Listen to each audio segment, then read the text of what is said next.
Hello, it is I. I'm back again. You might hear some noises in the background because my roommates are home this time. But we are going to read chapter 4. Sorry, I had to turn my charger off. And here we go.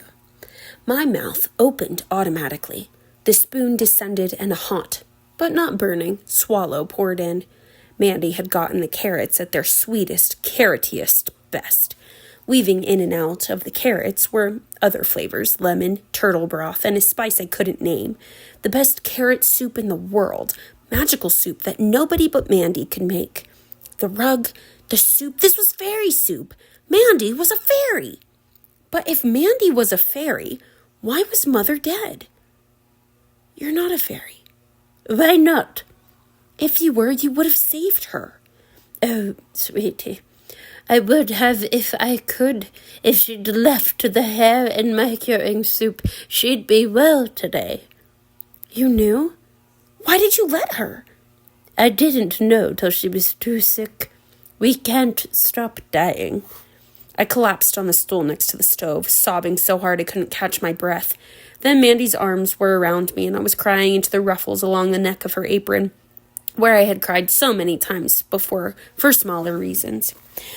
A drop landed on my finger. Mandy was crying too. Her face was red and blotchy. I was her fairy godmother too, Mandy said. And your grandmother's. She blew her nose. I pushed out of Mandy's arms for a new look at her. She couldn't be a fairy. Fairies were thin and young and beautiful. Mandy was as tall as a fairy was supposed to be, but who ever heard of a fairy with frizzy gray hair and 2 chins? Show me, I demanded. Show you what? That you're a fairy. Disappear or something. I don't have to show you anything. And, with the exception of Lucinda, fairies never disappear when other creatures are present. Can you? We can, but we don't. Lucinda is the only one who's rude enough and stupid enough. Why is it stupid? Because it lets people know you're a fairy. She started to wash the dishes. Help me. Do Nathan and Bertha know? I carried plates to the sink. Know what? You're a fairy. Oh, that again. No one knows but you, and you'd better keep it a secret. Mandy looked her fiercest.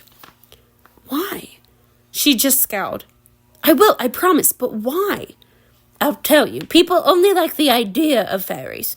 When they bump up against a particular real-as-corn fairy, there's always trouble. She rinsed a platter. You dry. Why? Because the dishes are wet, that's why. She saw my surprised face. Oh, why is there trouble? 2 reasons. Mostly. People know we can do magic, so they want us to solve their problems for them.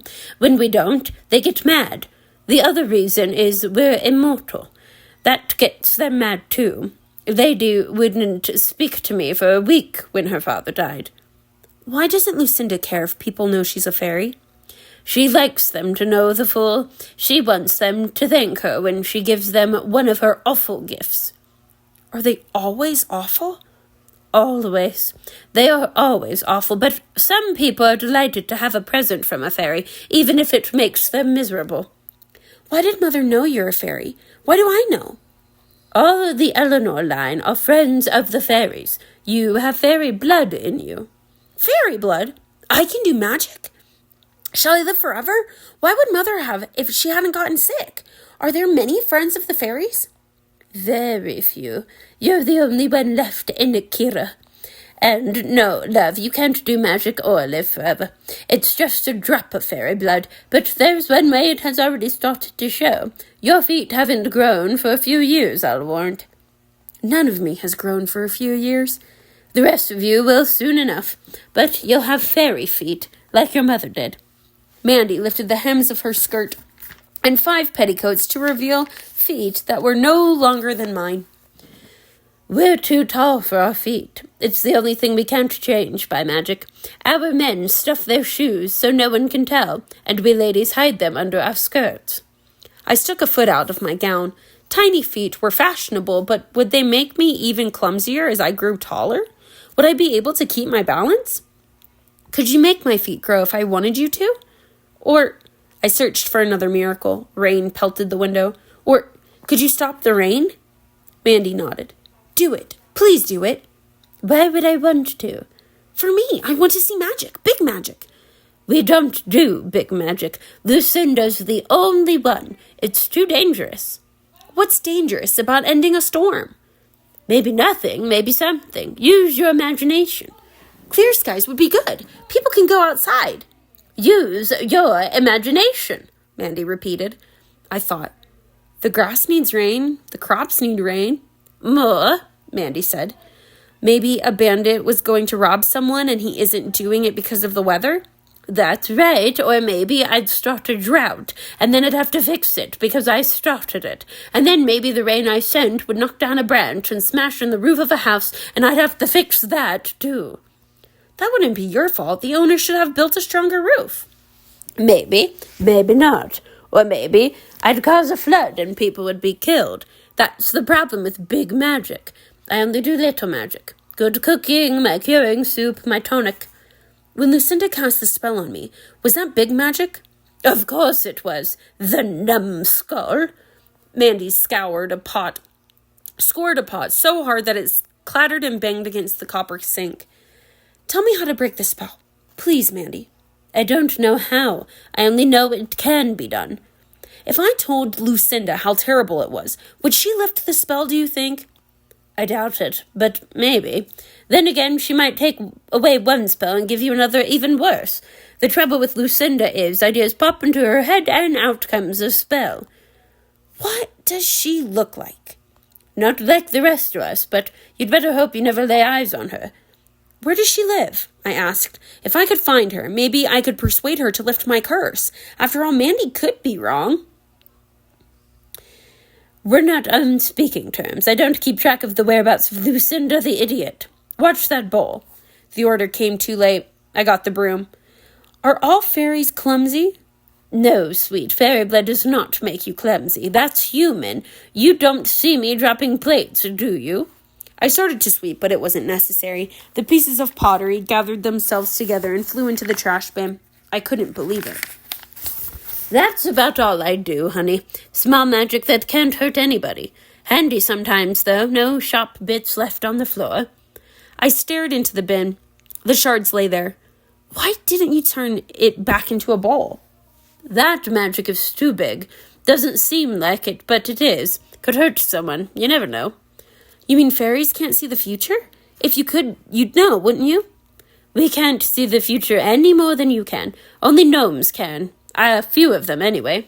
A bell tinkled somewhere in the house, Father calling one of the servants. Mother never used the bell. Were you my great-grandmother's fairy godmother, too? 1,000 questions flooded in. How long have you been our fairy godmother? How old was Mandy really? Bertha came in. So Peter wants you in the study, miss? What does he want? I asked. He didn't say. She twisted one of her braids anxiously. Bertha was scared of everything. What was there to be afraid of? My father wanted to talk to me. It was only to be expected. I finished drying a plate, dried another, then a third. Best not tarry, little mistress, Bertha said. I reached for the fourth dish. You better go, Mandy said, and he won't wait. He won't want to see that apron. Mandy was frightened, too. I took off the apron and left. I stopped just within the doorway of the study. Father sat in Mother's chair, examining something in his lap. Oh, there you are. He looked up. Come closer, Ella. I glared at him, resenting the order. Then I took one step forward. It was the game I played with Mandy, obedience and defiance. I asked you to come closer, Eleanor. I came closer. Not near enough. I won't bite you. I only want to get to know you a bit. He walked to me and led me to a chair facing him. Have you ever seen anything as splendid as this? He passed me the object he'd had in his lap. You can hold it. It's heavy for its size. Here. I decided to drop it since he liked it so much, but I glanced at it first and then I couldn't.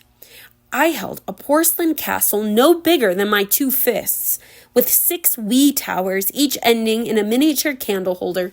And strung between a window in each of the 2 towers was a gossamer thread of china, from which hung laundry, a man's hose, a robe, a baby's pinafore, all thin as a spider's web, and painted in a window downstairs, a smiling maiden waved a silken scarf. It seemed to be silk anyway. Father took it from me. Close your eyes. I heard him pull the heavy drapes shut. I watched through slitted eyes. I didn't trust him. He placed the castle on the mantel, put in candles, and lit it. Open your eyes. I ran to look closer. The castle was a sparkling wonderland. The flames drew pearly tints out of the white walls, and the windows glowed yellow gold, suggesting cheerful fires within. Oh, I said. Father opened the drapes and blew out the candles. Lovely, isn't it? I nodded. Where did you get it? From the elves. An elf made it. They're marvelous potters. One of the Algulin's students made this. I've always wanted an Algulin. Algulin? Agluin? Agulin. I think it's Agulin. Agulin. Okay. I always wanted an Agluin, but I haven't got any yet. Where will you put it? Where do you want me to put it, Ella? In a window. Not in your room? In any room, but in a window, so it could wink out at everyone inside and on the street. Father stared at me for a long moment. I shall tell its buyer to place it in a window. You're going to sell it? I'm a merchant, Ella. I sell things. For a minute, he spoke to himself, and perhaps I can pass this one off as a genuine Agulin. Who could tell? He came back to me. Now you know who I am, Sir Peter the merchant. But who are you? A daughter who used to have a mother? He waved that aside. But who is Ella? A lass who doesn't wish to be interrogated. He was pleased. You have courage to speak to me so?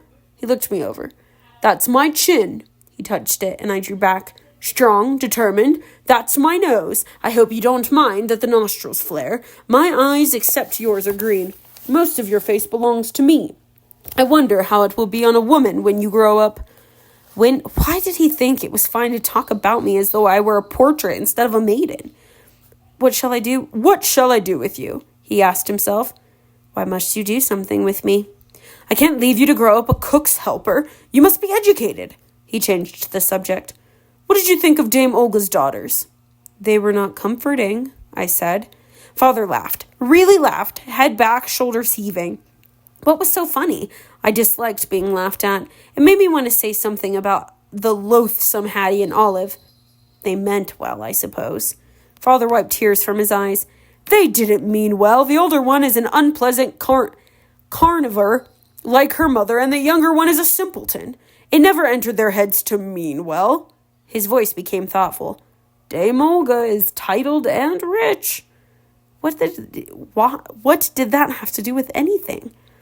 Perhaps I should send you to finishing school with her daughters. You might learn how to walk like the slip of a thing you are and not like a small elephant. Finishing school? I'd have to leave Mandy, and they'd tell me what to do all the time, and I'd have to do it, whatever it was. They'd try to rid me of my clumsiness, but they wouldn't be able to, so they'd punish me, and I'd punish them back, and they'd punish me more. Why can't I just stay here? I suppose you could be taught by a governess, if I could find one. I would much rather have a governess, Father. I would study very hard if I had a governess. But not otherwise? His eyebrows rose, but I could tell he was amused. He stood and went to the desk where Mother used to work out our household accounts. You may go now. I have work to do. I left. On my way out, I said, perhaps small elephants cannot be admitted to finishing school. Perhaps small elephants cannot be finished. Perhaps they... I stopped. He was laughing again. I don't know if I have much commentary on this chapter. It is interesting because I feel like the fairy godmother in this is very, very different from Mandy in the movie. And Mandy in this is old and she's the cook and no one really knows. Like Ella finds out after her mom dies and Mandy only does small magic, not because she can't do big magic, but because Lucinda's an idiot. And so I find that very interesting that like her fairy godmother's like, I'm not going to do any big stuff for you, only the little stuff. And because magic has consequences, and that's why Lucinda's an idiot, because she's going to have all these consequences. So I find that interesting. But other than that, I don't really have much to say on this chapter. Chapter 5. The next night, I had to dine with Father. I had trouble sitting down at the table because Bertha had made me wear a fashionable gown, and my petticoat was voluptuous. My father's plate and mine was On Father's plate and mine was sparrow grass covered with a tarragon mustard sauce. In front of his plate was a many-faceted crystal goblet. When I finally managed to settle in my chair, Father signaled to Nathan to pour wine into the goblet. "See how it catches the light, Eleanor?" He raised it. "It makes the wine sparkle like a garnet." "It's pretty." "Is that all, just pretty?" "It's very pretty, I suppose." I refused to love it. He was going to sell it too. "You may appreciate it more if you drink from it. Have you ever tasted wine?" Mandy never let me. I reached for the goblet and trailed my balloon sleeves through the sparrowgrass sauce. But the goblet was too far away. I had to stand. I stood on my skirts and lost my balance, pitching forward. To stop my fall, I brought my arm crashing down on the table and knocked into Father's elbow. He dropped the goblet. It fell and broke neatly into 2 pieces, stem severed from body. A red stain spread across the tablecloth, and Father's doublet was dotted with wine. I steeled myself for his rage, but he surprised me. "That was stupid of me," he said, dabbing at his clothes with a napkin. "When you came in, I saw you couldn't manage yourself." Nathan and a serving maid whisked away the tablecloth and broken glass. "I apologize," I said. "That won't put the crystal back together, will it?" he snapped, then collected himself. "Your apology is accepted. We will both change our clothes and begin our meal." I returned to it in a quarter hour in an everyday gown. "It is my fault," Father said, cutting into a sparrowgrass spear. "I've let you grow up an oaf." "I'm not an oaf." Mandy wasn't one to mince words, and she'd never called me that. Clumsy, bumbling, gawky, but never an oaf. Blunderer, lumpkin, fumblefoot, but never an oaf. "You're young enough to learn," Father went on. "Someday I want to take you into civilized company." "I don't like civilized company." "I may need civilized company to like you. I've made up my mind. It's off to finishing school with you." "I couldn't go. I wouldn't." "You said I could have a governess. Wouldn't that be less expensive than sending me away?" A serving maid whisked away my uneaten sparrowgrass and replaced it with scallops and tomato aspic. "How kind of you to worry. A governess would be much more expensive, and I haven't the time to interview governesses. In 2 days you shall go to finishing school with Dame Olga's daughters." "I won't." He continued as though I hadn't spoken. "I'll write a letter to the headmistress, which I shall entrust to you, along with a purse filled with enough KJs to stop her protest against a last-minute pupil." "I won't go." "You shall do as I say, Eleanor." "I won't go." "Ella." He bit into the scallop and spoke while he chewed. "Your father is not a good man, as the servants have already warned you, unless I miss my guess." I didn't deny it. "They may have said I'm selfish, and I am. They may have said I'm impatient, and I am. They may have said I always have my way, and I do." "I do too," I lied. He grinned at me admiringly. "My daughter is the bravest wench in Kira." The smile vanished, and his mouth tightened into a hard, thin line. "But she shall go to finishing school if I have to take her there myself, and it will not be a pleasant trip if I have to lose time from my trading because of you. Do you understand, Ella?" Angry, Father reminded me of a carnival toy, a leather fist attached to a coiled spring used in puppet shows. When the spring was released, the fist shot out at a hapless puppet. With Father, it wasn't the fist that frightened me, it was the spring, because the spring determined the force of the blow. The anger in his eyes was so tightly coiled that I didn't know what would happen if his spring were tripped. I hated being frightened, but I was. "I'll go to finishing school." I couldn't help adding, "but I shall loathe it." His grin was back. "You are free to loathe it or to love it, as long as you go." It was a taste of obedience without an order, and I didn't like it any better than the Lucinda-induced kind. I left the dining room, and he didn't stop me. It was early evening. In spite of the hour, I went up to my room and donned my nightgown. Then I moved my dolls, Flora and Rosamund, into bed and climbed in. They had stopped sleeping with me years before, but tonight I needed special comfort. I gathered them on my stomach and waited for sleep, but sleep was busy elsewhere. Tears started. I pushed Flora against my face. "Sweetie." The door opened. It was Mandy with tonic and a box. I felt bad enough. "No tonic, Mandy. I'm fine, truly." "Oh, lovey." She put down the tonic and the box and held me, stroking my forehead. I don't want to go, I said into her shoulder. I know, honey, she said. She held me for a long while until I was almost asleep. Then she shifted her weight. Tonic time. I'll skip tonight. No, you won't. Not tonight especially. I won't have you getting sick when you need your strength. A spoon came out of her apron. Take it. 3 spoons. I braced myself. Tonic tasted nutty and good, but it felt slimy, like swallowing a frog. Each spoonful oozed along my throat. I continued to gulp after it was down, to rid myself of the sensation. But it made me feel better. A little better. Ready to talk anyway. I settled myself back in Mandy's lap. Why did Mother marry him? This question had troubled me since I was old enough to think about it. Until she was his wife, Sir Peter was very sweet to Lady. I didn't trust him, but she wouldn't listen to me. Her family didn't approve because he was poor, which made Lady want him even more. She was that kind-hearted. Mandy's hand stopped its comforting journey up and down my forehead. Ella, pet, try to keep him from learning about the spell on you. Why? What would he do? He likes to have his way too much. He'd use you. Mother ordered me not to tell about the curse, but I wouldn't anyway. That's right. Her hand went back to work on my forehead. I closed my eyes. What will it be like, do you think? At school? Some of the lasses will be lovely. Sit up, sweet. Don't you want your presents? I'd forgotten about the box, but there had been only one. Presents? One at a time. Mandy handed me the box I'd seen.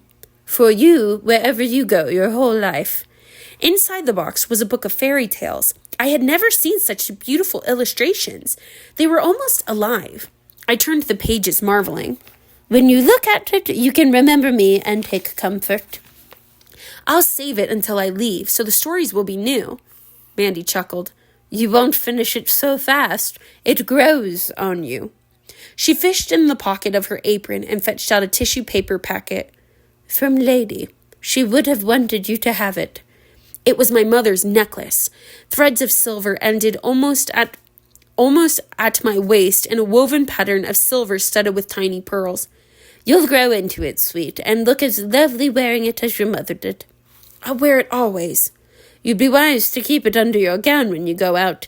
It's that valuable. Gnomes made it. The bell tinkled downstairs. That father of yours is ringing. I hugged Mandy and clung to her.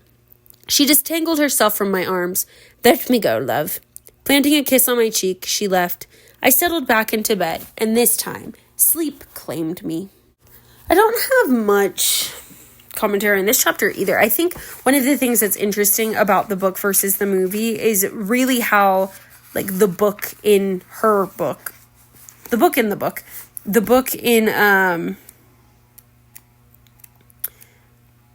what's this called? Like her, like this book that Mandy gave her in the movie. Well, I don't want to give it away too soon.